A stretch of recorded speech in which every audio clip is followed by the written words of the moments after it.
5:30. So I'll call the joint meeting of the Milpitas City Council and Housing Authority of June 18, 2024 to order. While this meeting is being broadcast via Zoom, oral public comment may only be provided live at the City Council meeting in person. The City Council meeting is available for instant translation in over 50 languages with Wordly, accessible via mobile phone, computer, and video displays. Scan the QR code located on the title page of the agenda in the upper right-hand corner of Wordly. So back to today's business. City Clerk Guzeta, please take roll call. Councilmember Barbadillo, Hold on. Vice Mayor Chua, Here. Councilmember Leon, Here. Councilmember Fan, Mayor Montano. And I am here. Thank you. So before we adjourn to closed session, Assistant City Attorney Creech, please brief the public on the closed session items for today. Thank you, Mayor. You have two items on closed session today on the agenda. First, you have pursuant to Government Code Section 54957.6, Conference with Labor Negotiators. The agency designated representative is Rick Bolanos of LCW, and the bargaining units are LIUNA, Protec, MEA, MidCon, IAFF, and MPOA. You also have pursuant to Government Code Section 54957, Public Employee Performance Evaluation, the position is City Attorney. Thank you for that information. So now we will call for public comment on the closed session item. And we're giving you 2 minutes. Is there anyone that would like to speak on any of the closed session items? I have no public speaker cards, Mayor. Is there anyone in the public? Seeing none, we will now adjourn to closed session.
Meeting is now called to order.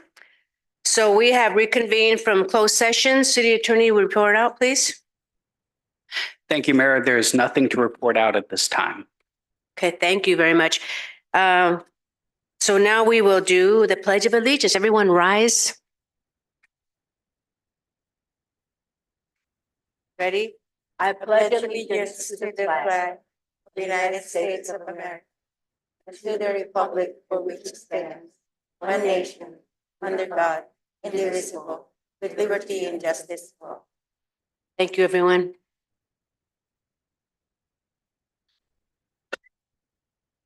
So now we have the invocation and welcome everyone to the City Council meeting. So Council Member Lin will provide the invocation. Thank you, Mayor. Let us take a moment to center ourselves with the reflect on the important work ahead. We are here to serve the community with dedication and honor. May we be guided by principles in fairness, empathy, and collaboration. Let us remember that our strength lies in our diversity and our unity in purpose. Together, we can create a brighter future for all. Thank you. Thank you very much for that beautiful invocation. And so now we will do the presentation. So this month is, this council meeting is Parks and Recreation Month proclamation. So we'll go down there.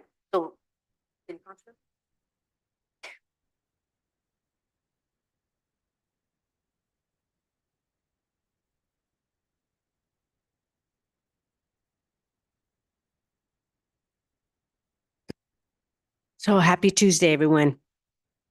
So Parks and Recreation Month. So the July is National Parks and Recreation Month. And it is community services programs are essential to our community, playing a crucial role in enhancing our quality of life. So I want to add, we have our city is one of the very few cities that have parks, and people love their parks. We really value these open spaces.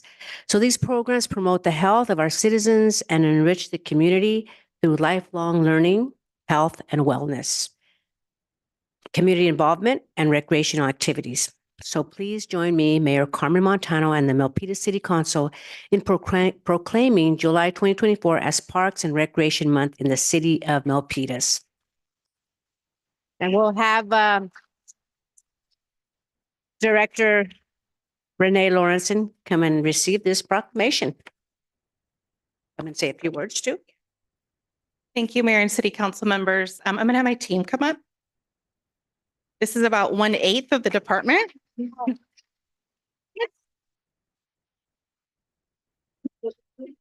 Even the littlest one, she's our intern. Just kidding.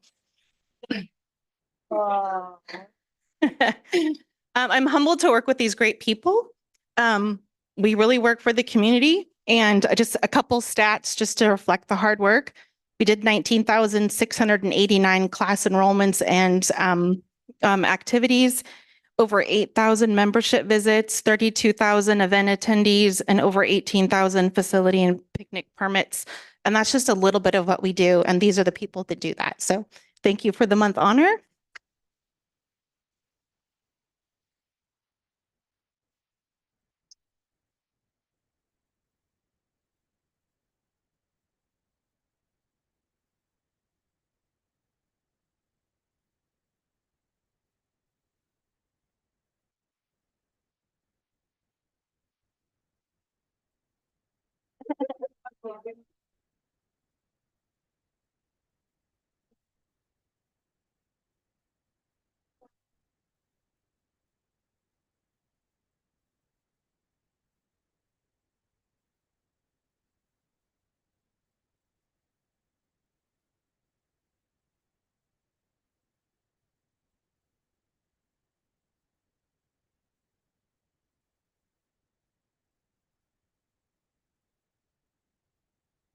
Thank you, everyone, for that great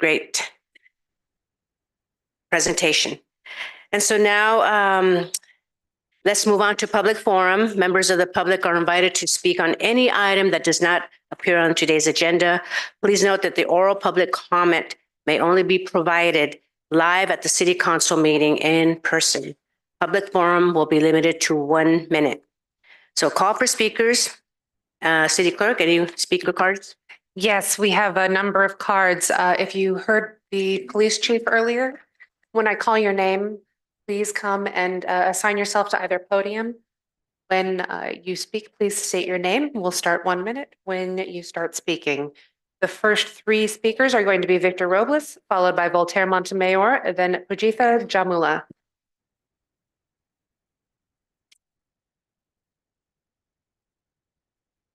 So welcome. Hello, my name is Victor Robles. Good evening, Mayor Montano. We're here today in regards of an annual car meet we would like to have.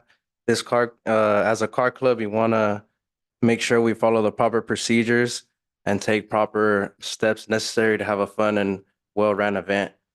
Having spoken with the owner of Tequila Shots, we are in agreement to host this event at his location at 38 Main Street, Milpitas, California.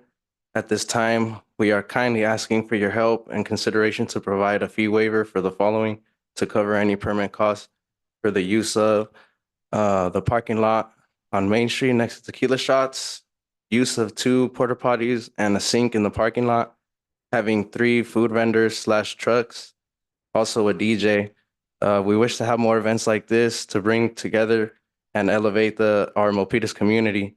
We would look forward in doing school drives and other events throughout the year. Thank you very much. Next, we have So Voltaire. I would want to, I want you to reach out to our city Parks and Recreation Director, and then also Matt Kano, and he can give you the information. Okay, sounds good. Thank you. You're welcome. Next, Next, we have Voltaire Montemayor, followed by Pujitha Jamula, followed by Amy Chen. Okay, I'll go first. So I'm Pujita. On May 30th, as part of the planning committee open house, we have more than 50 people raise the concern. All of them are against NCMU project. That is planning committee, like planning department is proposed. That is like all the commercial places they're planning to replace with the housing. So I'm here to talk about that. According to statistics, like Milpitas already have many housing compared to any other city in the Santa Clara County. Now, Milpitas should focus mostly on the infrastructure more than housing. Milpitas doesn't have a single hospital. What Milpitas have a clinics run by Kaiser and Valley Medical and Sutter Health, which are run only from Monday to Friday, 8 to 5. So we need closest like trauma center is Washington. So I suggest whatever that land that they're planning to build a housing, can we please reuse that for the hospitals? thank you very much. Thank you. Next, we have Voltaire Montemayor, followed by Amy Chen, and then Jaria Jog. Voltaire Montemayor of Milpitas. This is just to encourage and give information to everybody. It's about parks. I'm a member of the PRCRC under the directorship of Rene, Supervisor Joshua Ravenger. And just for your information, park facility rental fee schedule is fair. It's well planned, set up for everyone. Yeah, especially the sports center complex at Calaveras Boulevard, East Calaveras Boulevard. The gym and pools rose there. Anyway, we had the tour last time, and we went to 3 parks: the sports center, the Dixon Landing, and Hall Park. At Hall Park, we need parking spaces. It's not the sound sometimes. It's just sometimes you couldn't even sleep if the simple dripping of a sound at the sink. In other words, it's not really. Thank you very Noisy. much, Thank you. Mr. Montemayor. Next, we have Amy Chen, followed by Jaria Jog, and then Rahul Paravali. Welcome. Hi, my name is Amy. I live in a community that right across from the Meadows Elementary School, and I have 2 small children, and our community has 276 families, mostly with children. 10 months ago, my upstairs neighbor contractor damaged a fast sprinkler line, caused a very severe water damage to our home right below. And the situation was so severe, our Milpitas Fire Department T86 evacuate us right away at that midnight, and they are very helpful. They try to help us reach out to Red Cross, want to help us to displace us. But nearly 300 days after now, my home is still not fixed because our HOA insurance payout all went to our upstate neighbor who caused the water damage and recorded in the report. So I'm here to seek whether there's a, overseeing management to work with our HOA to correct. Thank you. So we will connect with you if, city manager, do you have any recommendations for her issue? I was looking for the assistant city manager. We can get your name and number, then work with you. Thank you. Thank you. Yeah, our staff will reach out to you. Next, we have Jari Jog, followed by Rahul Paravali, then Ankit Gosalia. Good evening, Mayor Montano, Vice Mayor Chua, and honorable city council members. My name is Jariah Haug, and I'm here on behalf of Working Partnerships USA. I'm the Associate Director of Care Policy and the Build the Future campaign. The Build the Future campaign is an effort co-chaired by Supervisor Ellenberg and our Chief Executive Officer, Maria Noel, trying to reshape the narrative on childcare and emphasize the importance of childcare that it has on our families and how it's an economic driver for all of our cities. Currently, we're trying to pass resolutions in every single city. We passed resolutions in 6 so far, and we hope that the city of Milpitas will be next. And so I had a great conversation with Alex Andrade already. He already understands the importance of childcare on our workforce and our families. And I will be emailing each of you all if you're interested in passing this resolution when you come back in August. I would be happy to sit down with you, talk about what Build the Future is and how you all can be involved in our movement. So thank you so much. Thank you for that. Just a side note that we were one of the first cities, and you probably know that, to provide some of our ARPA funding for childcare providers. Thank you. Next, we I just wanted to, before you move on, so Alex, Matt Kano, so the lady that came and spoke here, he's over there. If you guys can connect. Thank you. Next, we have Rahul Paravali, followed by Ankit Gosalia, and then Prashant. Good evening, Mayor, and good evening, council members. My name is Rahul Paravali, and I'm a resident and property owner in Milpitas. I'm here to voice my concern about the NCMU zoning project because I'm worried that this would create a significant overburden on our school systems here. So my son is about to enter kindergarten, and he'll be starting at Sinet in first grade next year. And I'm concerned about the quality of education that he would get with already fewer number of teachers and to students. I'm also concerned about the traffic situation that this would create. The traffic is already quite heavy in this area, Landis and Park Victoria and Dempsey Road. So I'm concerned about that. And also the grocery stores that are in that area, we frequent those grocery stores. My dentist is there, optometrist is there. So we are concerned that this would create a really tricky situation for us with this new zoning project that this is being proposed. So I really do hope that you object to this project. Thank you. Thank you. There will be some follow-up meetings in regards to that issue. Thank you. For the public. Next, we have Ankit Gosalia, followed by Prashant, and then Siwarma Banjara. Hi. Good evening, everyone. My name is Ankit Gosalia, and I am also, I have concerns regarding the NCMU projects on the Landis Avenue and the Calaveras Boulevard.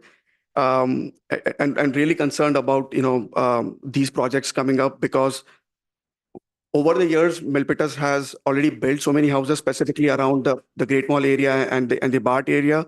And we have not seen proportionally the infrastructure that has to keep up with it in terms of either widening of the roads or having hospitals that it was brought up earlier. We don't have emergency or trauma centers. We're building more housing, but I feel that the city has to also prioritize other things. Also, other resources in the city like schools, where my daughter goes, there is already a wait list, and she could not get back into the school if she wanted to when she wanted to re-enroll.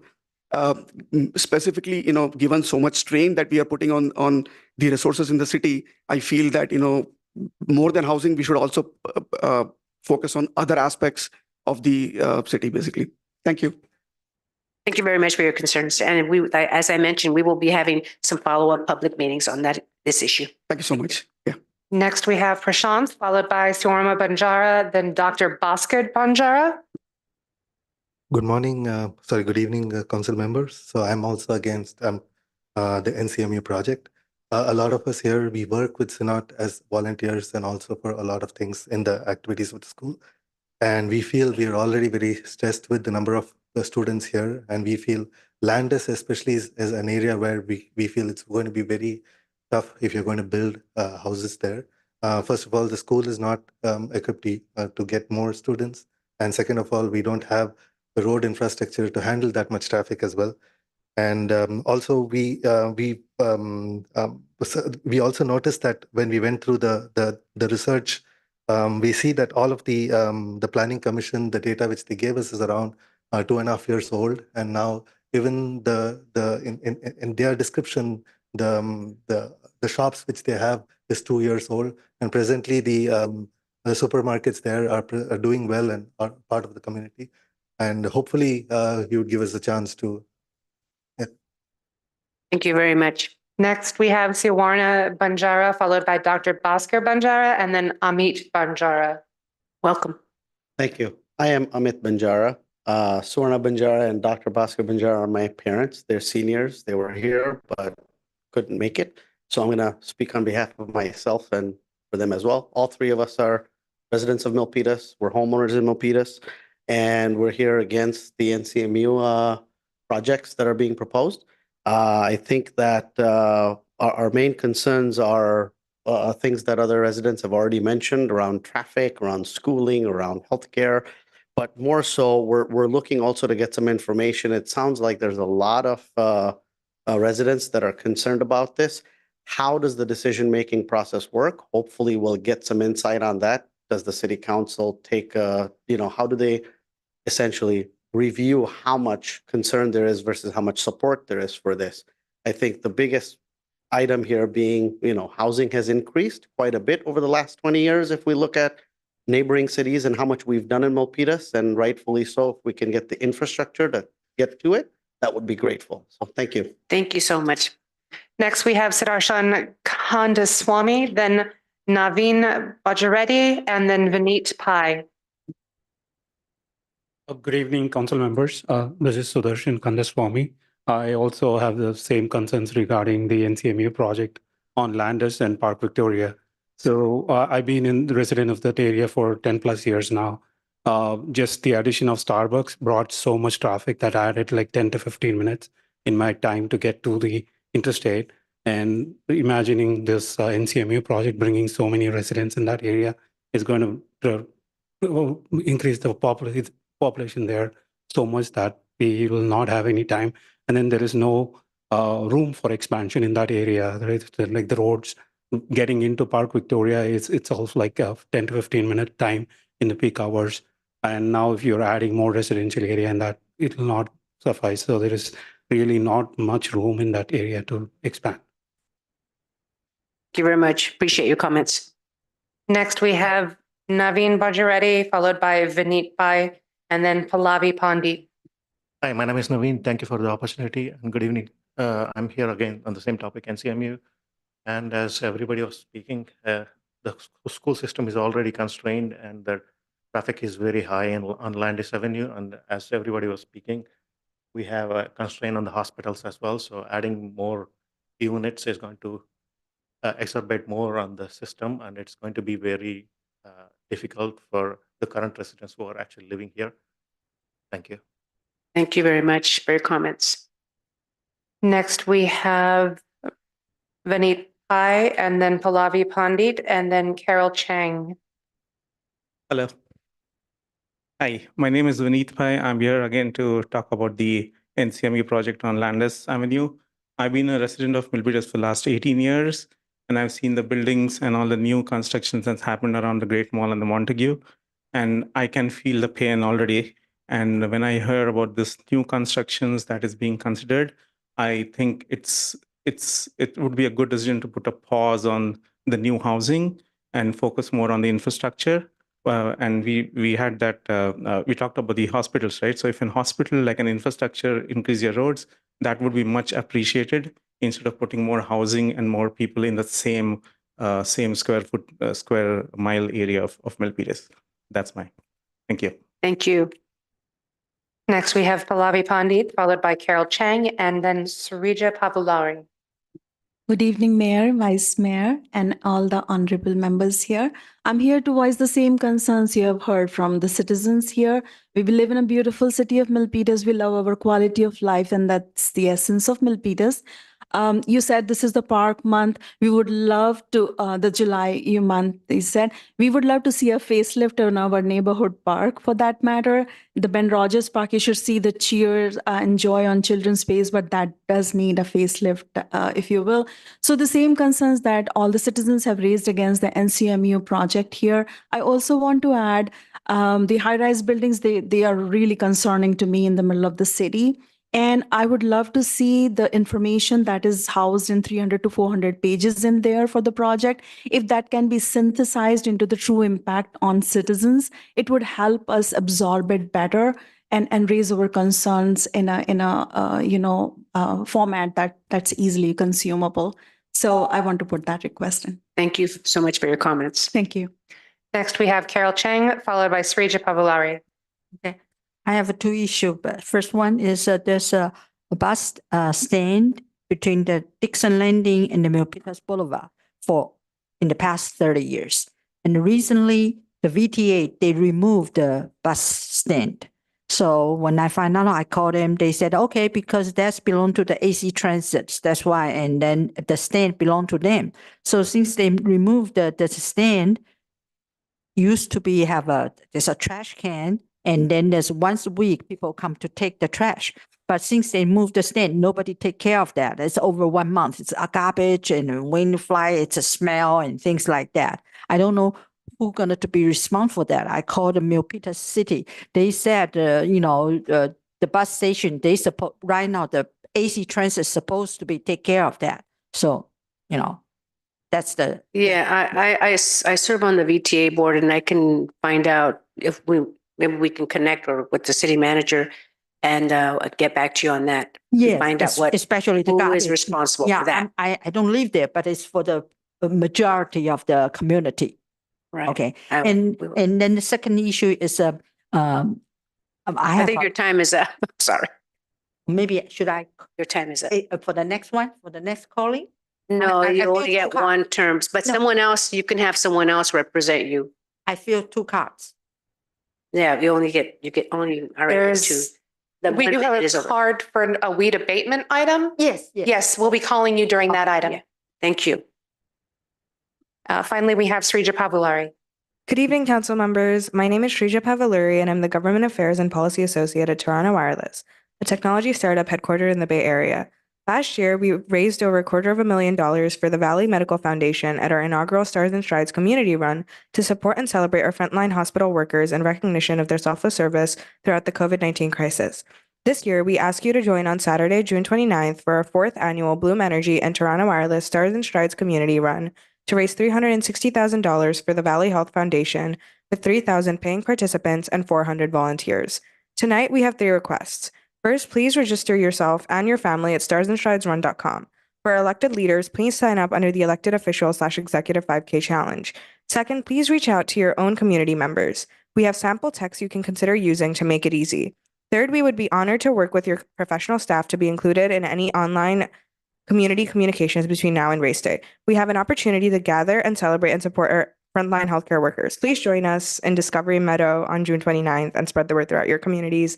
Thank you. Thank you. And so Carl Guardino has spread that, Strides and Stripes, right? It's called Strides and Stripes. Stars and Strides. Okay. So anyway, so maybe perhaps we can look into putting that ad on our Clear channel that's atop the freeway. We could maybe help with that. So more people can come. Yeah, absolutely. Yeah, Let we'll me have the city manager know look who into I that. can contact and I will send them an email tomorrow. Okay. Thank you very much. Thank you. Is there anyone else? I have no additional public speaker cards, Mayor. Is there anyone else from the public that would like to come and speak on any item that is not on the agenda?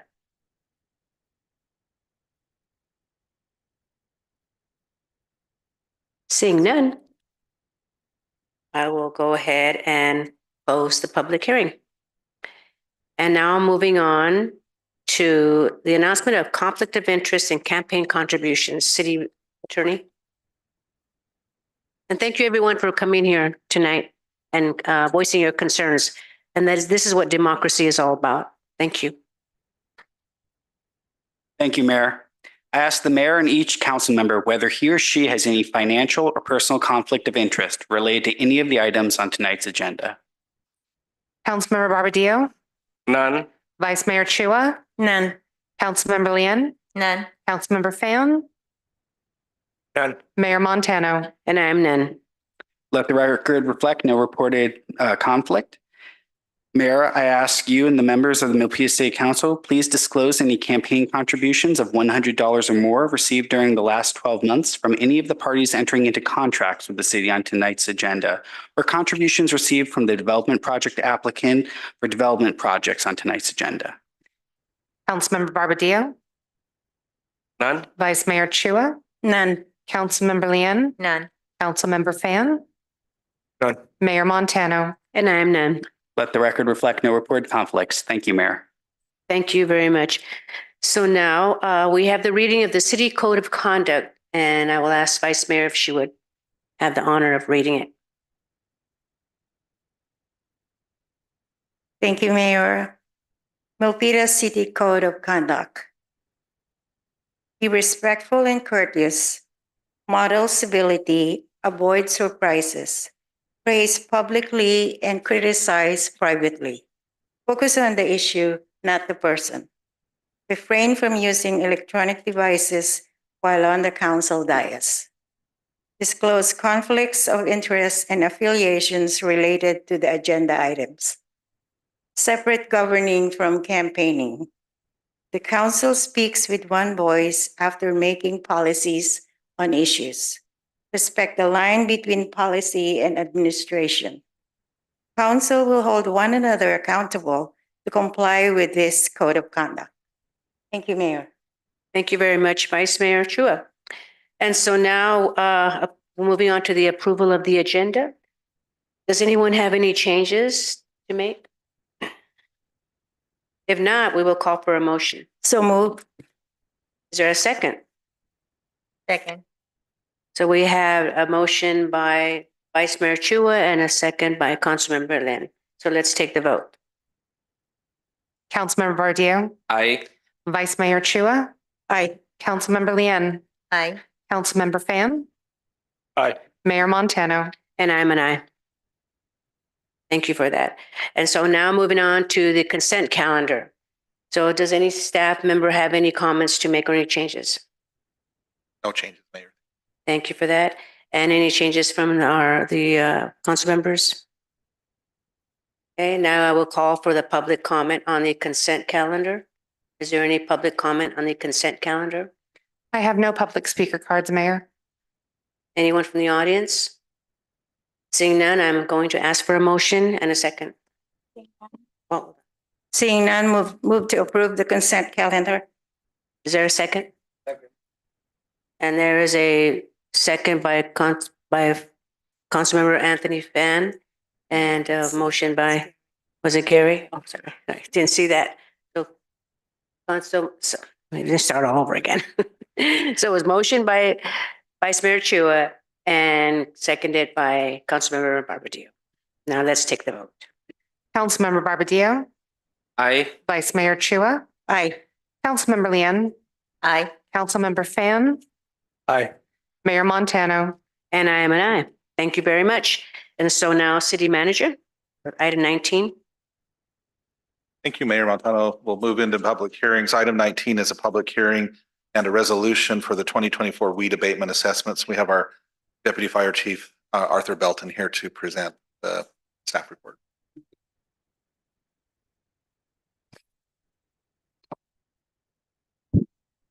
Good evening, Mayor, Council. Arthur Belton, Deputy Chief, functioning as your Fire Marshal here in the city of Milpitas. I'm here to present for the public hearing on the weed abatement assessments. Next slide, please.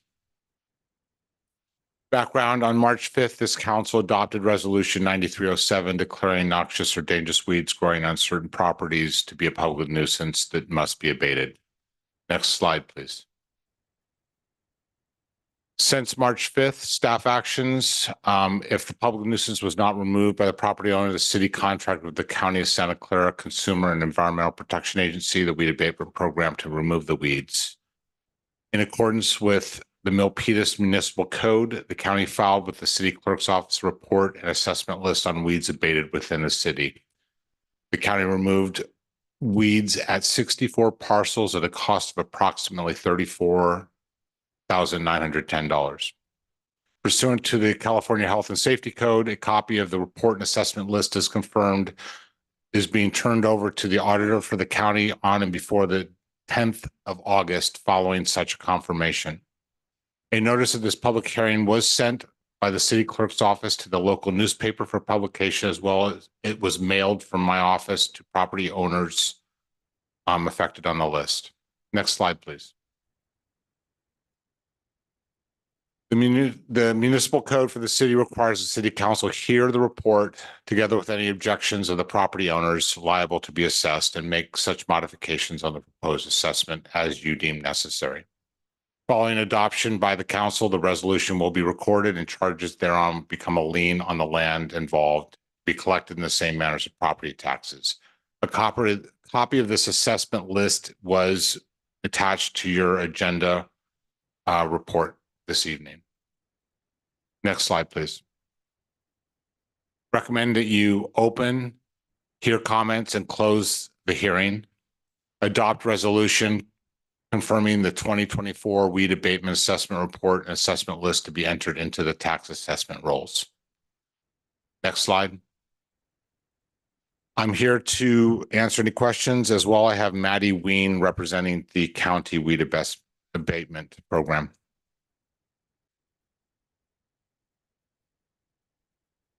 Thank you very much for that presentation. And now I'm going to open the public hearing and call for comments on this item. I have a speaker card from Carol Chang.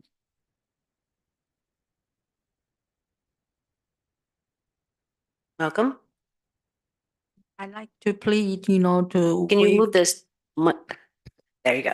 There you go. To waive the inspection fee because since 2022, I was off the program, but I was overseas. So when I come back, they say, I passed the deadline. But when I was overseas, I tried to call the Santa Clara weed abatement, but it's a recording because it's a time difference. So since I returned, I try always proactive to contact the Santa Clara County. I have done my weed and I try my best. And I'd like to plead to waive the inspection because I'm still need to pay this year and the next year. And then if I'm fine, I will be off the program. Okay, I think you can probably ask for a waiver from the, is it you? I'm not sure, maybe. Santa Clara County. I guess. Or I can have staff contact you and then they can get back to you. Thank you. Okay. All right. Good luck. Any more comments from the public? Would you like to make a comment? Come on up. Yeah, Mayor, just to clarify that the fee that's being assessed is not a fine. It's a recovery for the work that's been done for an inspection. And just to be clear that the city will be responsible for that cost, should it not be passed on. Yeah, if we can still connect with the person that just spoke and just make it clear, have that communication with her. Okay. So that way she'll be aware of that. Thank you. Is there anybody else? I have no additional public speaker cards, Mayor. Anyone from the audience? Mr. Montemayor, come on up.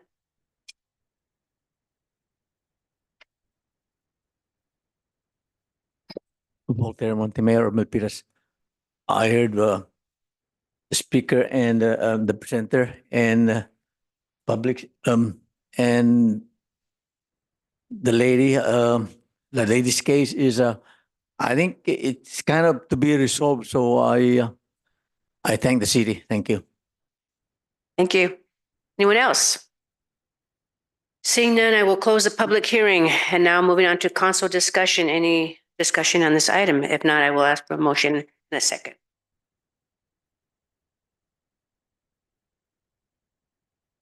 I don't see her.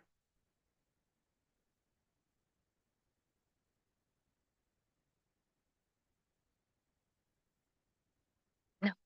So we have Councilmember Lynn. I don't have a question, and there are no discussions, so move to. We have to close the public. We close it. You did. Yeah. Then move to approve. Is there a second?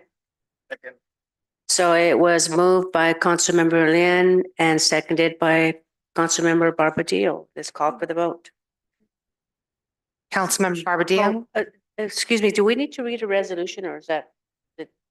No, we don't have to read the resolution. We only have to read the ordinance titles. Okay. So the vote, Councilmember Barbadillo, Aye. Vice Mayor Chua, Aye. Councilmember Lian, Aye. Councilmember Fan has left, and Mayor Montano. And I am an aye. Thank you very much. And so now moving on to conduct a public hearing to approve the allocations for fiscal year 2024, 2025. We have the city manager speaking on this item.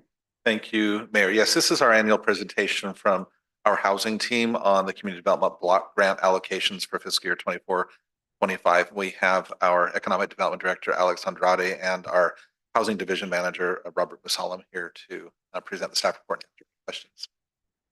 Good evening, Mayor, Vice Mayor, and City Council. Alex Andrade, Director of Economic Development.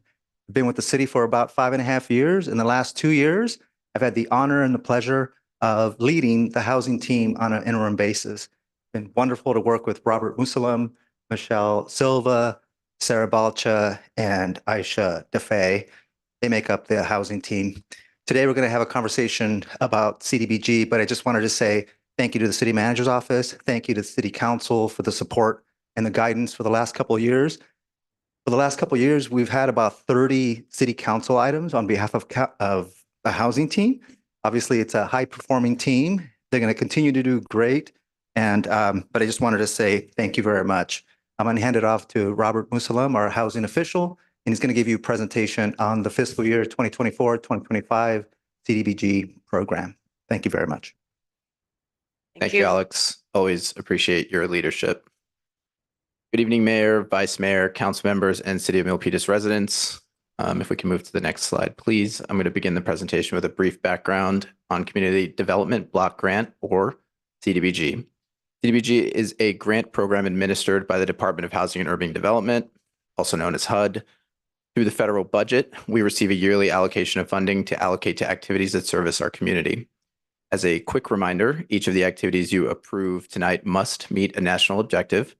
And for the fiscal year 24-25, Milpitas received an allocation in the amount of $592,161 to distribute to the organizations you select this evening. Next slide, please.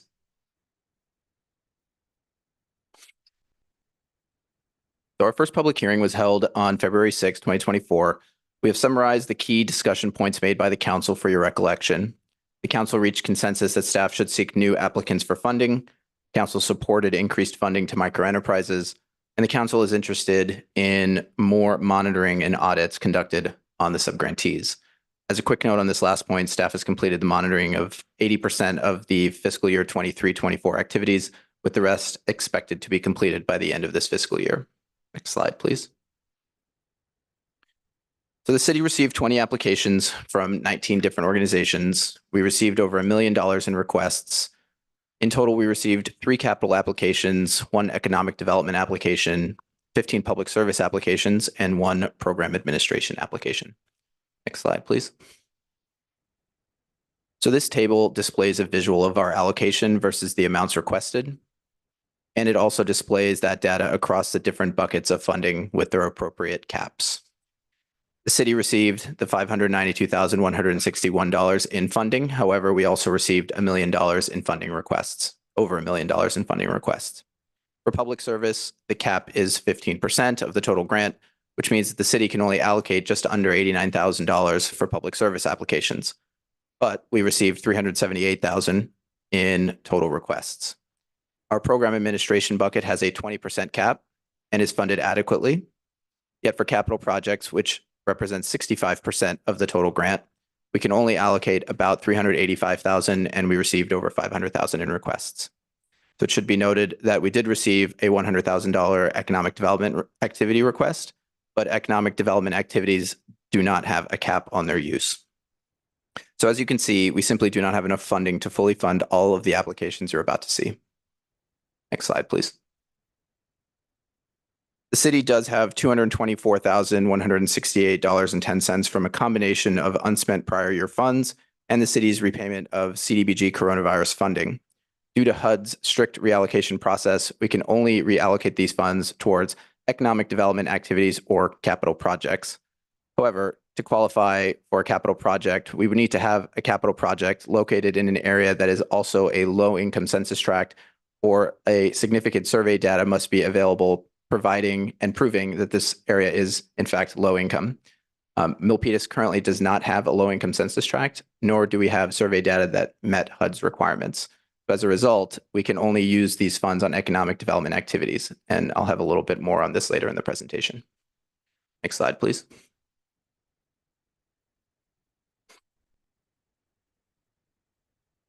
Okay, at the February public hearing, Council asked staff how we will determine the final recommendations.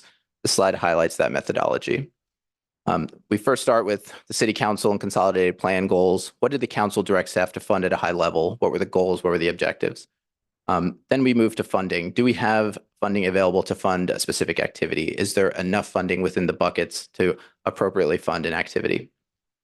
Past allocations and performance. How much have we funded and how have the subgrantees performed with that funding? Internally, staff does and checks this every quarter and every fiscal year with every subgrantee. And then our experience with the applicants. How did a subgrantee perform with city staff? Were they compliant with all our guidelines? Did they meet our timelines? Are the activities eligible and meet a national objective? Of course, this is a must when coming for a CDBG application. Is the project eligible for funding? We then look at community priorities. Does the activity meet the community's needs? And then lastly, is it a duplication of service? Does the activity duplicate another activity? In general, we try not to have too much duplication of services. So using this as our framework, we're able to come to you tonight with the following recommendations. Next slide, please. Following slides show the applications for public services. Catholic Charities of Santa Clara County requests $11,000 to assist 4 residents in long-term care. Staff is proposing $10,000 in funding. Child Advocates of Silicon Valley requests $14,000 to provide 4 youths a court-appointed special advocate. Staff is proposing $10,000 in funding. City Team requests $10,000 to assist 50 individuals via the Hope on Wheels food truck to deliver food items to the Milpitas homeless community. Staff is proposing $5,000 in funding. Healthier Kids Foundation of Santa Clara County requests $50,000 to assist 400 students at MUSD. Staff is not proposing any funding. Next slide, please. Hope for the Unhoused requests $15,000 to assist 40 unhoused residents with food, water, clothing, and other essentials. Staff is proposing $5,000 in funding. India Community Center requests $50,000 to assist 100 seniors at the center in Milpitas to participate in a variety of weekday activities. Staff is not proposing any funding. Knights of Columbus requests $5,000 to assist 500 individuals by providing free Thanksgiving dinner for homeless, seniors, and low-income families. Unfortunately, this activity is not allowed under CDBG regulations. Therefore, staff is not proposing any funding. Next Door Solutions to Domestic Violence requests $20,000 to provide supportive services to 37 survivors of domestic violence. Staff is proposing $9,412.08 in funding. Next slide, please.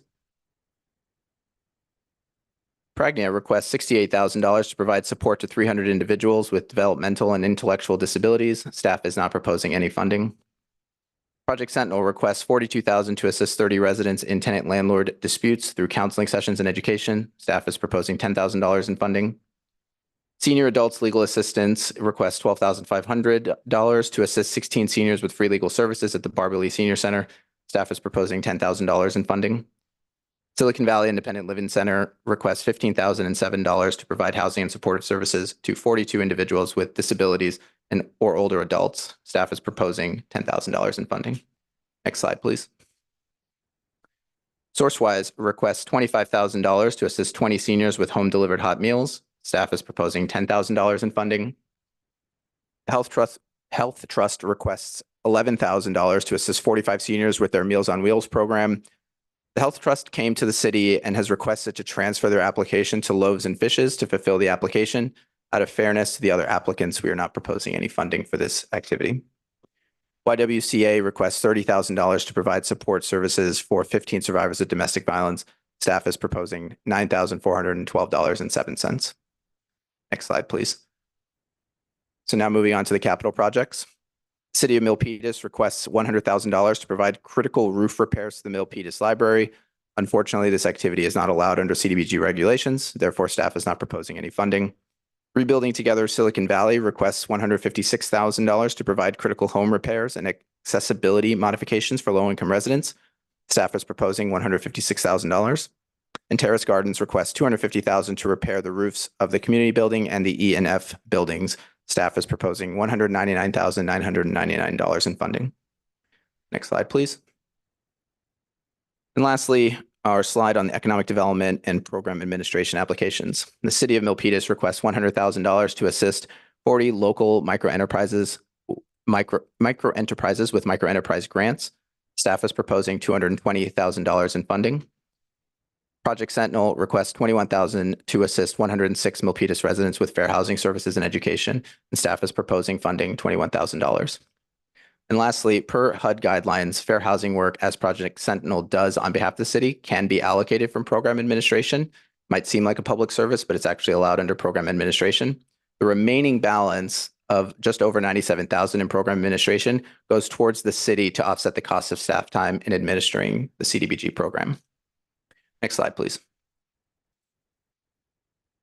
This is just a quick slide on how we intend to use our unspent funds.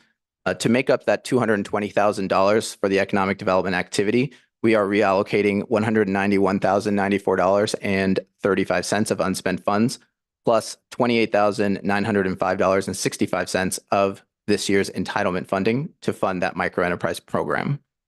The city will carry over just over $33,000 of unused funds to be reallocated next year. This is primarily a risk mitigation strategy, as this funding is from various categories and staff wants to be extra clear on how to reallocate these specific funds before making a recommendation. City Council can, of course, reallocate the remaining funding amount, but you could risk having to repay those funds in the future if those funds are not reallocated appropriately. Next slide, please. Now our fiscal impact, our formula allocation for funding for fiscal year 2024-2025 is $592,161. The $97,432.20 that will be allocated to program administration to help offset the staff cost for administering the program. $191,094.35 will be reprogrammed from prior fiscal years to the current fiscal year. And then the city's revolving loan balance of $594,882.86 will continue to fund the administration of the home rehab loan program. Next slide, please. So our next steps, if approved by City Council, staff will work to draft the final annual action plan. The plan will then be submitted to HUD with authorized signatures by our deadline, which is July 6th. And staff will work with the subgrantees to execute CDBG agreements and environmental review procedures and processes. Next slide.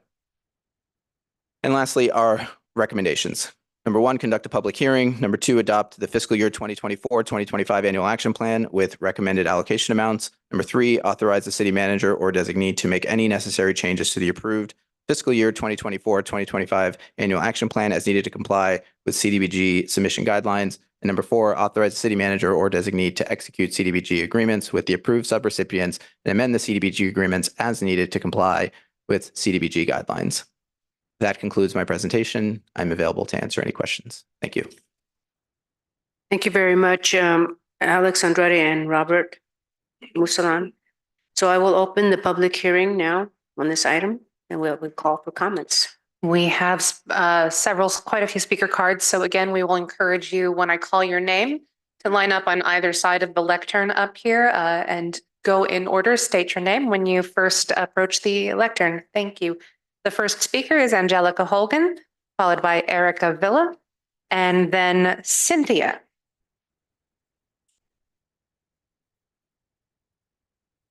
Welcome.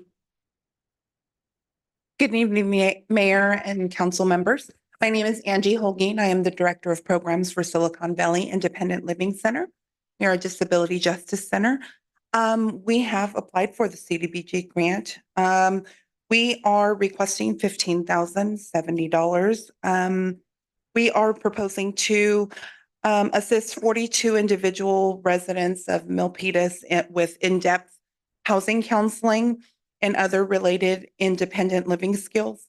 We also are proposing to provide the community with 60 housing and independent living workshops online in the community, as well as including the Barbara Lee Senior Center.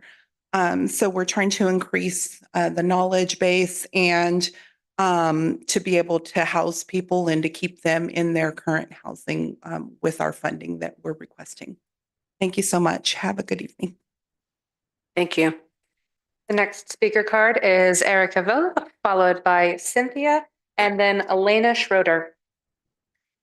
Good evening. My name is Erica Villa, and I'm the Associate Director of Community Partnerships for Next Door Solutions to Domestic Violence, which our mission is to end domestic violence in the moment and for all time. And the way we do this is by providing supportive services to survivors of domestic violence by providing emergency shelter, crisis counseling, enhancing safety strategies, community and systems advocacy support groups, legal advocacy, as well as ongoing support workshops and education. And so a few weeks ago, a survivor from Milpitas was able to access our services via flyer. We were able to provide rental assistance as they were at risk of losing their housing due to an eviction and due to domestic violence. And we provided employment supplies, new working shoes and uniform as they were also starting a new job. And we continue to work with the survivor. So I just want to thank you for potentially approving funding for this much needed public service, as it will help to raise awareness, access, and increase continued outreach to the city of Milpitas and the residents. Thank you very much. Thank you. Great comments. The next speaker is Cynthia, followed by Elena Schroeder, and then we have Michelle Schroeder. Good evening. Thank you to the City of Milpitas and City Council for your support. My name is Cynthia Melchor, and I'm the Associate Director of Community Support Services at YWCA Golden Gate, Silicon Valley. YWCA is proud to provide residents of the City of Milpitas with a continuum of free essential domestic violence services. Can we start over, because I didn't hear your, give her the whole 2 minutes. Start over again because I didn't hear your organization. Of course. Good evening. Thank you. Mayor, to the City. sorry. 1 minute. Just to confirm, it's 1 minute. Yes, 1 minute. Thank you.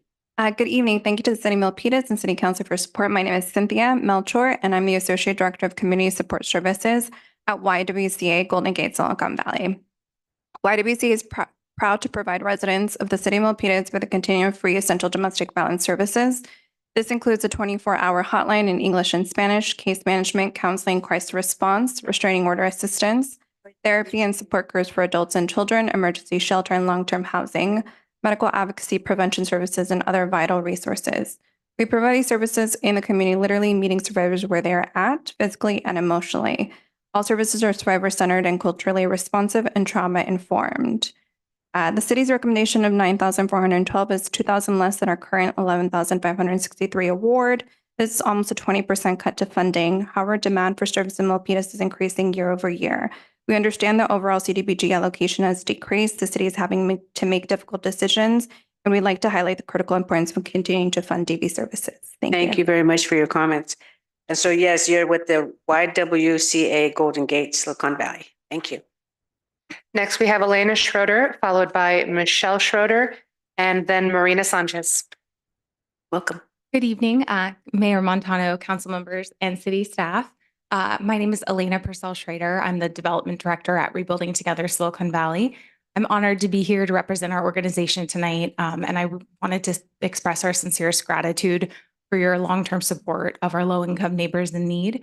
Specifically here in Milpitas, we've been servicing Santa Clara County for over 34 years, and our request, as recommended by staff this evening, we greatly appreciate your consideration and your approval. Thank you very much.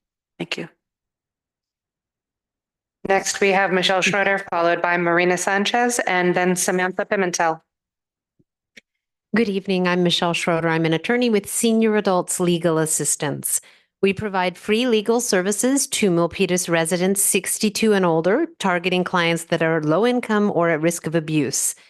52% of the Milpitas seniors we served last year were 75 years of age or older, and 96% were very low income. We provide services locally at appointments at the Barbara Lee Senior Center and by phone for clients that cannot leave their homes or with emergency. We are a current grantee and we thank you. Your funding supports expanded availability of our services to Milpitas seniors. We address a range of matters, including clients with problems with Social Security, Medicare, Medi-Cal, clients who are worried about eviction, clients that need to do basic planning to appoint someone to manage their affairs when they're unable to, and clients that are victims of elder abuse. We cannot charge fees or accept fee-generating cases. We thank you for your support. Thank you. Next, we have Marina Sanchez, followed by Samantha Pimentel, and then Carol Khan. Good evening. My name is Marina Sanchez. I'm the property manager at Terrace Gardens Senior Housing, located just right across the street on Beresford Court. On behalf of Terrace Gardens Senior Housing, I'd like to express my appreciation for your consideration of our CDBG applications for the replacement of the roofs of 2.5 of our low-income senior housing apartment buildings. We understand that there are many competing priorities for CDBG funding, and we are grateful for your recognition of the importance of this project.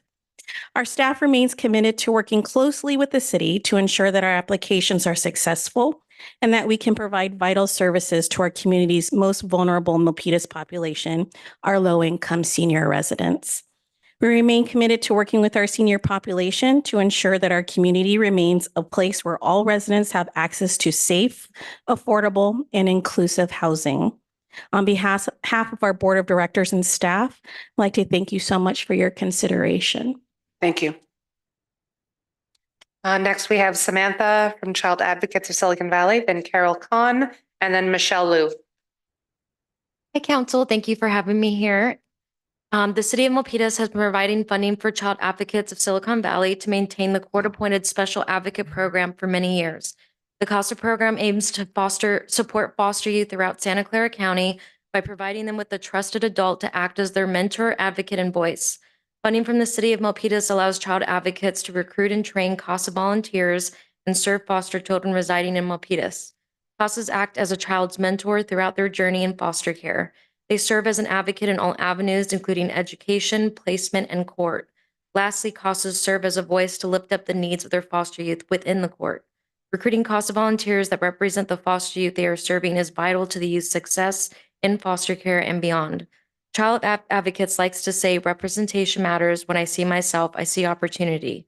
Currently, the youth we serve are disproportionately BIPOC, with over 60% being Latinx. Continued support from the City of Milpitas will allow Child Advocates to continue to support foster youth and help them thrive. Thank you. Thank you. Next, we have Carol Khan, then Michelle Liu, followed by Voltaire Montemayor. Thank you, Mayor and City Council members. I'm Carol Khan, the Executive Director of Project Sentinel.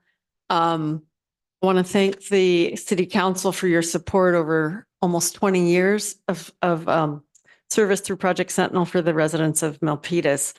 I wanted to make a correction to the presentation, which is that in fact we had applied, I had a proposal for 42,000, but to assist 125 low-income qualified individuals. We're already on pace with that goal this year. With 3/4 of the year finished, we're on pace to serve 170 this year. The 30 that you saw that was proposed there is actually the reduction, the 76% reduction from funding, the funding cut, a recommended funding cut that will reduce the number of people we can serve. So I do want to highlight that for the City Council to take that into consideration. We know that when tenant-landlord conflict is at its highest, it triggers eviction, and we want to prevent that. Thank you. Thank you very much. We have Michelle Liu, then Voltaire Montemayor. Good evening, Mayor Montano and members of the council. I'm Michelle Liu, CEO of the Health Trust. We've been providing Meals on Wheels to your residents for more than 15 years. And we hope tonight you'll reverse the staff recommendation of $0 for FY25 and continue to support Meals on Wheels. So far this year, we have served more than 9,000 meals to 33 of your residents, leveraging your $11,000 and raising more than $100,000 in outside funding to support your residents. Your Community Advisory Commission ranked senior services as the #1 priority just 3 months ago. The seniors that we serve in Milpitas, they are by definition homebound. That means that they cannot go to congregate sites for their meals and they cannot access local food banks. As staff presented in FY25, Loaves and Fish's Family Kitchen will be operating Meals on Wheels with the Health Trust's full support. We're ready to subcontract 100% of your funds. Thank you. Thank you. Finally, we have Voltaire Montemayor. Voltaire Montemayor, Milpitas. It's very hard. I know one that I could comment. At least there is strategy of 33 grand. That could be a contingency if it needed to be disposed of or dispatched, allocated, in other words. Yeah, the requested amount is too much, way too much than the available. So it's really hard. The position of everybody, the allocating group in the city, it's very hard.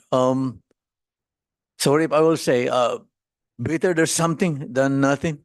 And some, like the one I know, may not have sufficient document or the justification is not enough. So we understand. I know this city is very generous. So thank you, Milpitas. Thank you. Is there anyone else from the public? I have no additional speaker cards, Mayor. Anyone else from the public that would like to speak on this item? Okay, so we will close the public hearing and go on to council discussion. We have Vice Mayor Chua. Thank you, Mayor. Can I call on Project Sentinel, please?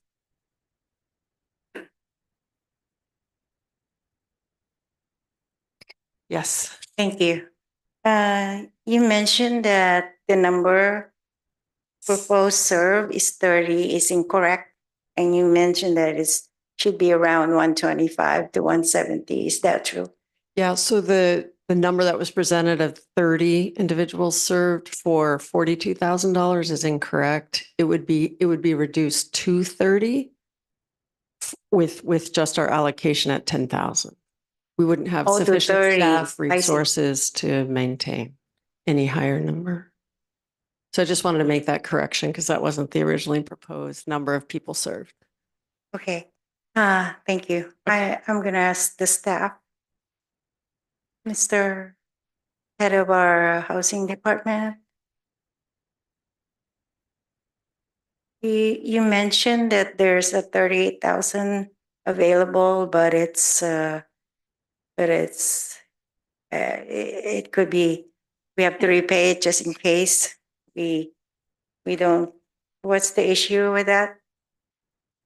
Thank you for the question, Vice Mayor. At this time, the buckets that the funding comes from is the old coronavirus funding from a few fiscal years ago. Okay. Because it's been a little bit of time since there's a lot of regulations that have been passed about what can and can't be done with those funds. At the moment, we are still going through some turnover with our HUD rep, and we want to be extra sure as we transfer from one rep to another, as the information changes, that 33,000 remains untouched until we can be definitive about what we can do with those funds. When will we know that we can touch those funds? We're hopeful by the time we submit our CAPER this year, which will be in September. So the CAPA form will have the actual amount granted? The CAPER will be a review of this current fiscal year's annual action plan, but we believe that by that time we will have visibility into what we can and can't do with those funds. Again, I will just reiterate, Vice Mayor, that we can allocate those funds if the council desires. I just wanted to prepare the council for the possibility that we could have to repay those funds if we don't reallocate them appropriately. would it be appropriate to grant those funds in any of these awardees? I'm going to put my conservative risk mitigation hat on and just say that if we were to reallocate those funds tonight, it should probably be towards either economic development or capital projects to be on the safe side. Are we maxed out on the social services in terms of percentage? Yes. And as always is the case, we get a substantial amount of applications for public services. And Mhm. unfortunately, it's the lowest cap. So we have 15% cap, which is about $89,000, and we have almost 400,000 in requests. Okay, I got it. And if I can just add some color to the Project Sentinel conversation, historically, all of Project Sentinel was funded through program administration. Program administration, we have 20%, and we typically funded them a significant amount more than what they're being recommended this evening. One HUD rep has told us that we have to separate landlord-tenant services from fair housing, as those two things are not the same activity. That's why they have one application in program administration and one application in public services. So historically, we haven't had this issue, but this year, because we've had to separate them, it's now created an issue where Project Sentinel's landlord-tenant services is now competing for the same dollars as all the other public services. Prior to this, we also funded Project Sentinel through the Housing Authority Fund. Right. And so I just want to lay all of that out there for your consideration as well. Yeah, I got it. Those are good arguments. So I think my direction to that is to advise Project Sentinel maybe in August we have some funds from the ARPA, community development funds. Maybe you can come and we'll look into that, because as the housing manager mentioned, we are maxed out on percentage on public services. So we tried. Thank you so much. Thank you, Mr. Musala. Good input. Thank you, Mayor. Thank you, Vice Mayor. Any more comments from council? Councilmember Barbadillo. There's some questions with the staff, please, Mayor.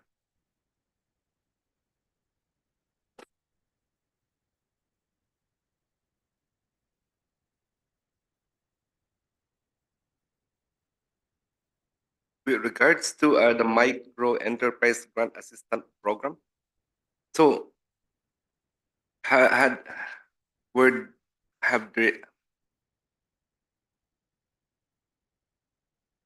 were there prior recipients of CBDG, or is their first time? So I'll have Alex come up and help with this question. But great question, council member. So last year during the during the first public hearing for CDBG, council expressed a desire to assist the micro enterprise community with grant funding. So at that meeting, we prepared, or council approved a micro enterprise grant program that the economic development team became the applicant for, and they have sourced out a third party to help administer the program. So this year, we formalized that the economic development department applied for this particular activity. So in theory, yes, they are an applicant, and this is the second time that they've been considered for funding. Okay. So Thank you. Third time they've been considered for funding. They also received some funding during the CDBG's CV funding back in 2020. right. So this is a program by our economic development. Yes. And how did we determine we're proposing to serve 40, or the recipients for this amount are about 40? I'm going to turn it over to Alex to answer that. Councilmember Barbadillo. So there's $220,000 of which the fiscal administrator would receive a percentage of that, roughly just about 10%. So 20,000. So there would be $200,000 that would go to 40 micro enterprise businesses throughout the city at $5,000 per grant. I have some statistics from the most recent micro enterprise grant program that was funded from last year's funds, actually currently this year's funds, if you'd like to hear some of these stats from the most recent successful program. Briefly, yes, please. So Sure. this is, a grant from small businesses to help them out, basically. That's exactly right. So a micro enterprise business is a business that includes 1 to 5 employees, including the property owner, business owner rather. 77% of our overall business community, think about 3,500 businesses in the city, 77% of our overall businesses are a micro enterprise. So to give you a little bit of statistics from the most recent grant program, it was $50,000 that was approved by the city council. And so in January, we launched the program. There were 25 micro enterprises that received $2,000 grants. Of the 25 grants awarded, 13 were women-owned businesses. 21 businesses were new businesses that began operations between 2022 and 2023. Of those who received assistance through the micro enterprise grant program, 40% indicated that their household income was at or below the community development block grant program's very low income program level rather of 92,000, and 44% of those indicated that their household income was at or below the CDBG's extremely low income level of 55,000. The average median income here at the city is approximately $184,000. And one last thing, almost 50% of those who applied for the micro enterprise program had not received any previous assistance in 2021 or 2022. So this is a program that's very much in need. You have small businesses that are coming out of the pandemic and they're utilizing funding for things like rent, mortgage, utilities, marketing, or workforce development, labor. Is there an oversight, checking how they spend these funds, or we just grant them the 2,000, help them out? Is there any condition? Yeah, so Forward is our fiscal administrator and they act as that intermediary. They do auditing and monitoring. But I will say, and I will likely hand it off to my colleague here, the housing staff has been doing a really, really good job on monitoring and auditing since the beginning of the year. And it's something that staff has a lot more time to do. And we're learning a lot about what's happening at these organizations, such as are they doing what they said they would be doing in terms of receiving the funding? Are they meeting their performance metrics, things of that nature? Well, thank you.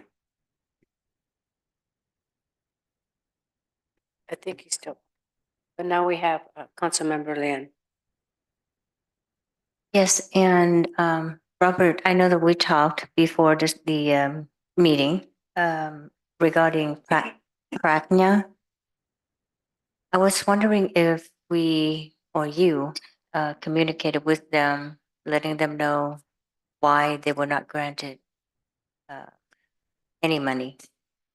Just as we spoke earlier, we let all of the subgrantees know the decision of whether to fund, whether not to fund, how much we were planning on funding. All of this information is publicly made available, and we communicate directly with all of our subgrantees. Okay, thank you. Thank you, Councilmember Lynn. So I have the Vice Mayor has a question. Thank you, Mayor. On the micro enterprise, I know it's been a very successful program for us, like the ARPA, the community development's been, we helped a lot of micro enterprise businesses, small businesses in Milpitas, and I got positive feedback from them. And like you said, Brent, the utilities, they pay for that, especially during the pandemic. At that time, we also, because they go through a raffle, all the applicants go through a raffle system, and then some of them didn't get it, but we were able to have everybody get something from the surplus of some funds. That said, in the last 6 weeks to a month, I heard concerns specifically from childcare businesses in Milpitas because of the layoffs and because of the issue with a T2K, they've lost businesses. So they're hurting right now. And I would like to come up with a strategy on how we can help them directly through the micro enterprise. I know most of them are one or basically most of them are one employee only. So please come up with something creative to we can help them directly. Vice Mayor, what we can do is emulate the ARPA funded, the $1.5 million program that I think you were referring to, where the Yes. city council prioritized specific business sectors, of which Mhm. daycare centers was one. Through that analysis, we learned at that point, we had roughly 82 daycare centers. About half of those were brick and mortar businesses and the other half were home-based businesses. Mhm. As you indicated, there is a lot that happens in the daycare provider world. We'd have to do an analysis in terms of figuring out how many of those businesses exist today. Mhm. But I do think that we can emulate that program and have a prioritization. The main component here is to ensure that those businesses meet the income qualification. Exactly. They're losing businesses because of what's happening. So please, if you can strategize that we can do something for them, that would be awesome. Thank you Vice Mayor. both so much. Thank you, Vice Mayor. I don't see any more questions, so I will have a couple.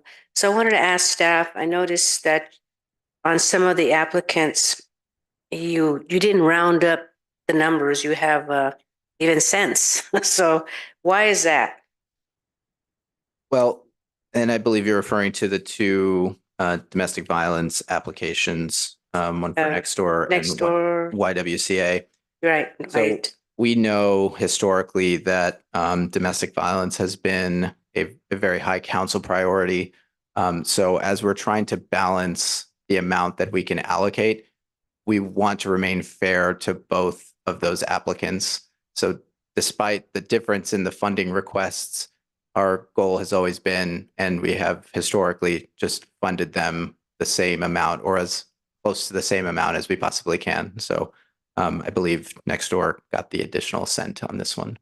Oh, so that's why you didn't round it. It's Correct. just you're trying to, because they both serve the same client base. Yes. And provide the same service. We just wanted to be equitable. Oh, that was good. Okay. The other question I had, so I know you mentioned about, what was it called? The one with starts with a C. The,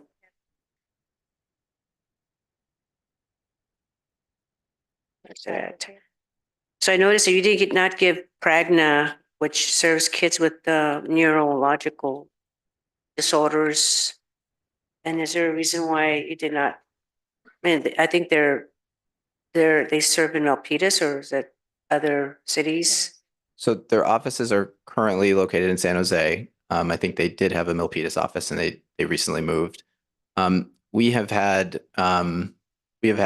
about 2 years of history with Pragnia. They're still a very young nonprofit, and through our monitoring this year, we felt it was best to pause on the CDBG distributions so that we can work with them offline to ensure that they can continue to grow and become more compliant with CDBG. So at this time, we just felt that it was in the city's best interest to work with them offline, get their activity specifications in line, get their policies and procedures in line, and then we can look to fund them next year. Okay, I think we met with them and they wanted to provide some type of educational services for parents, how to teach their kids how to interact with them. And I think that was a really good step, because a lot of parents don't know how to deal with those kids with the special needs. So I would like to see at least 5,000 go to them, because it is important. Yeah, especially as they get older and they don't have parents don't have the means how to work with these kids with special needs. So I would like to find that 5K. And you mentioned about CAPER, so it says here, the Consolidated Annual Performance and Action Report, CAPER, reports on the success of the city's annual action plan.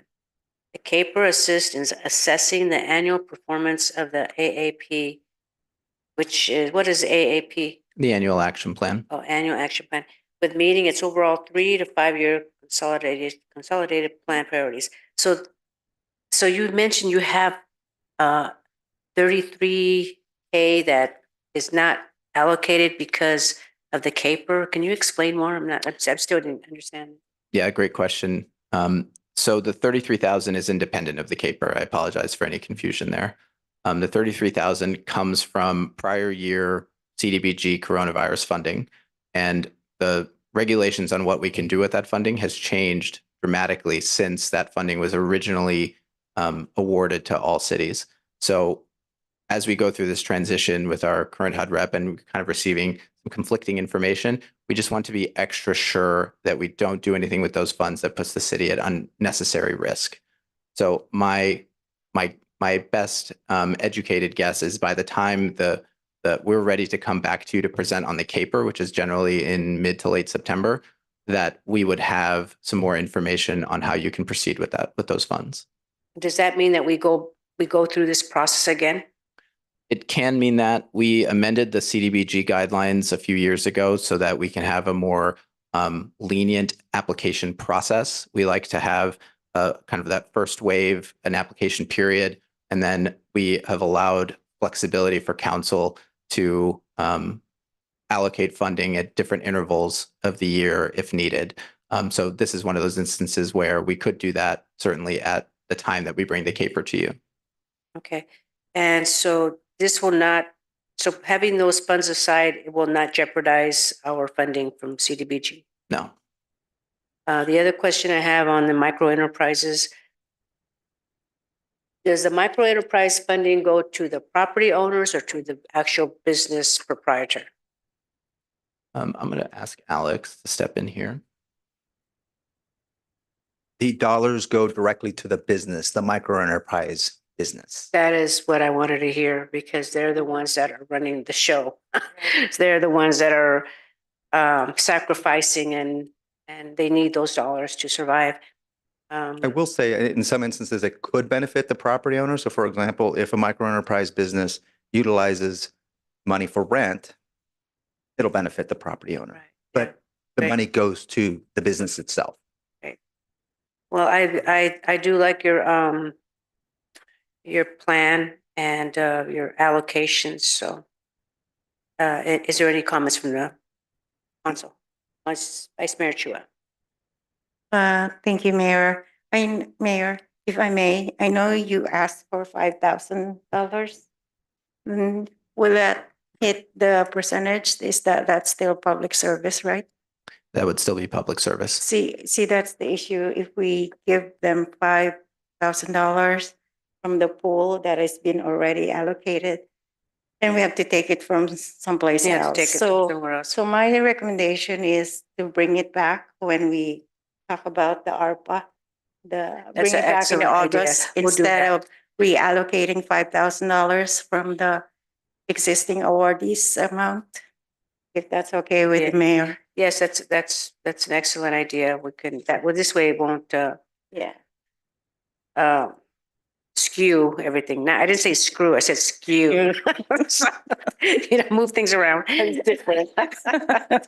Anyway. And I just want to say, I would be remiss not to commend the staff, the team. I know everybody works so hard, from Michelle to Robert and also Alex.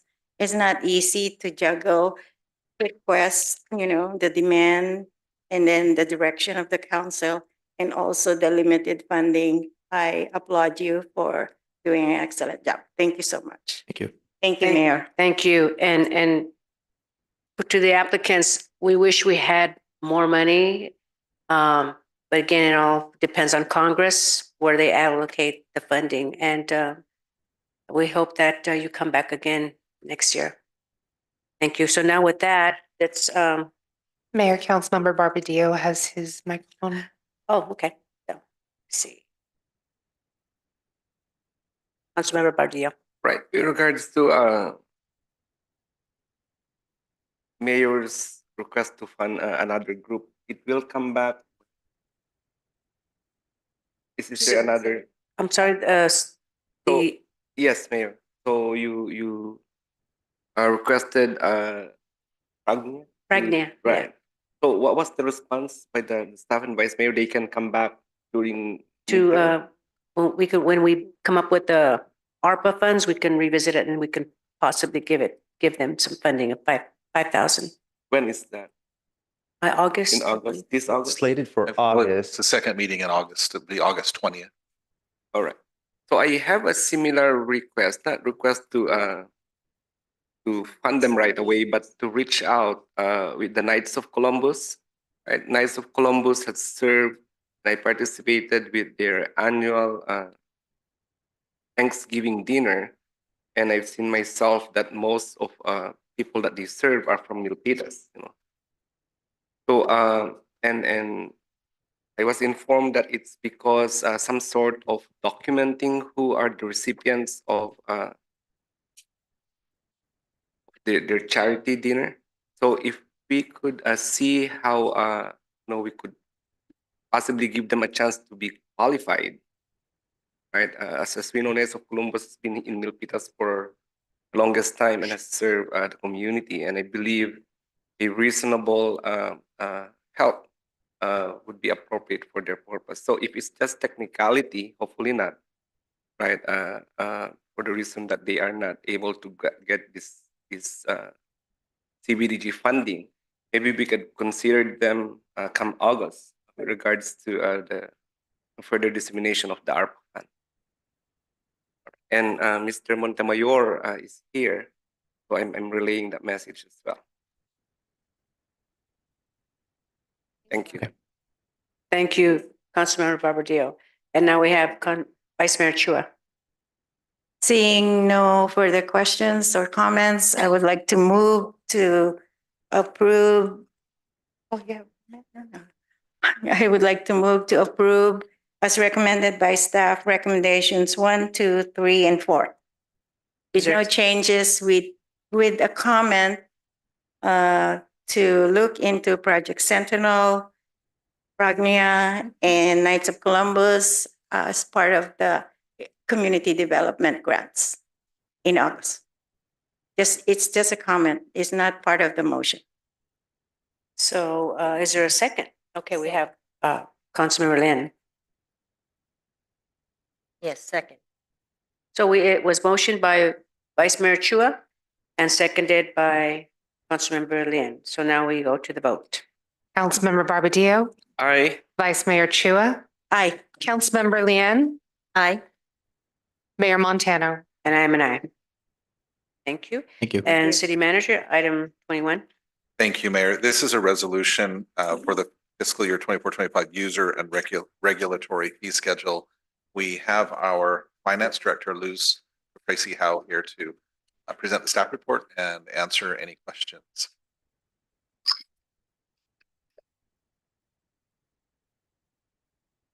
Good evening, Mayor Montano, Vice Mayor Chua, Council Members Lian and Councilmember Barbadillo.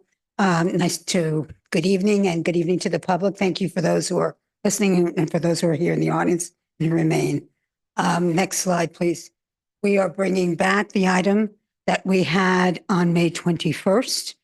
I wasn't here, but I understand it was a robust discussion. I got the opportunity to view the replay, so I see that it was a robust discussion, so we're grateful for that.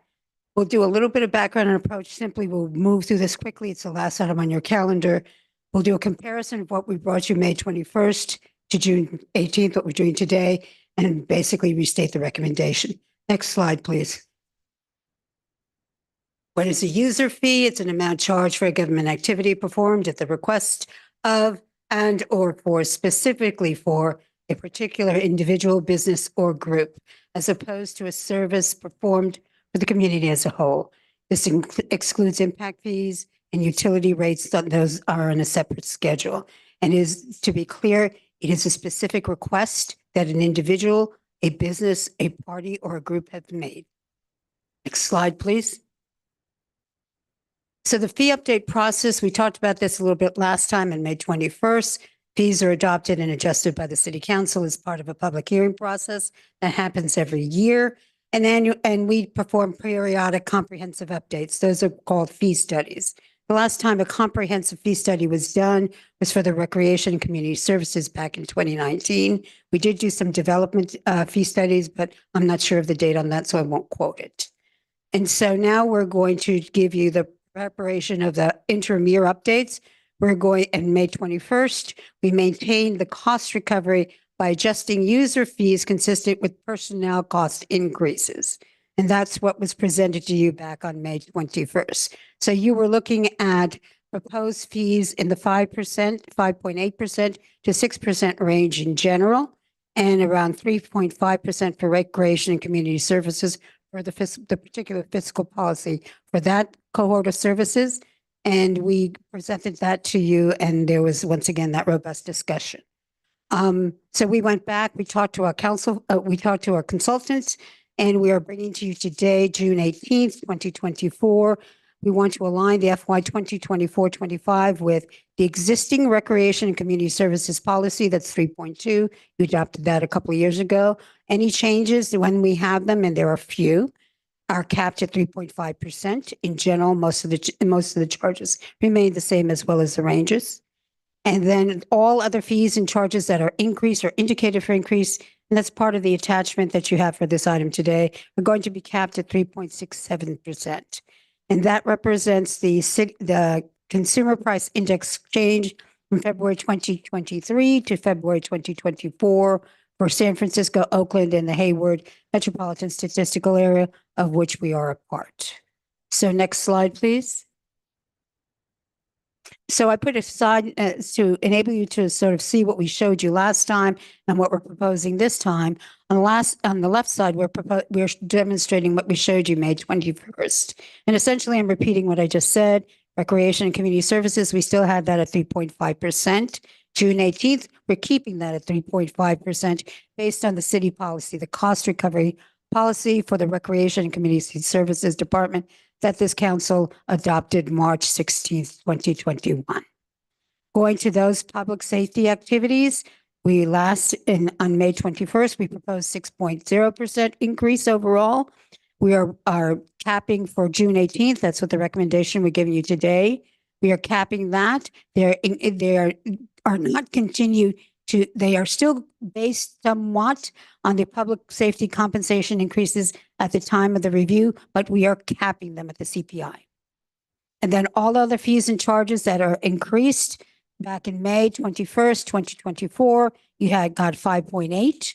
And now we are June 18th, we are capping those at 3.67.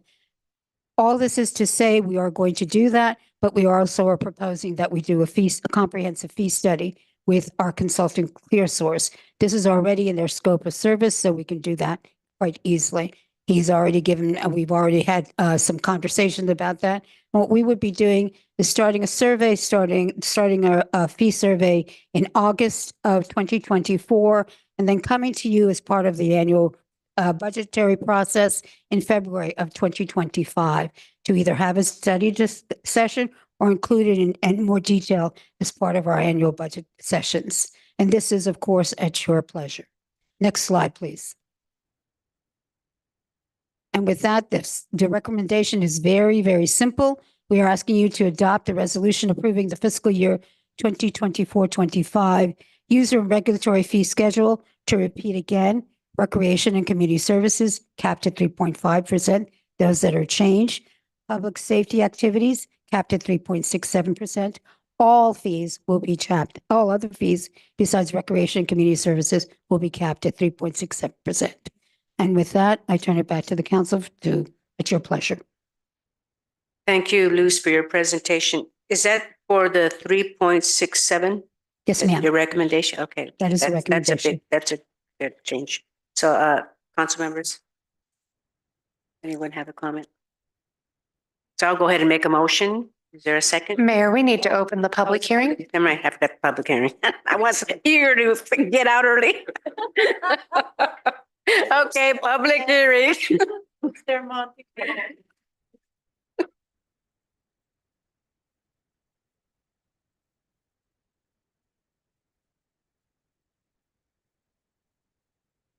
Yeah, Voltaire Montano. Welcome. Milpitas. I think it's always fair. I know the city always try and all the employees are trying to do their best to be lenient and to help the people who want to use the facilities or parks, especially. So if we have it too low, then it's not ideal too. If it's too high, then people may not use it. So I think it's diligently and fairly processed. Thank you. Thank you. Is there anyone else? I have no public speaker cards, Mayor. Anyone from the public? Seeing none, I will close the public hearing.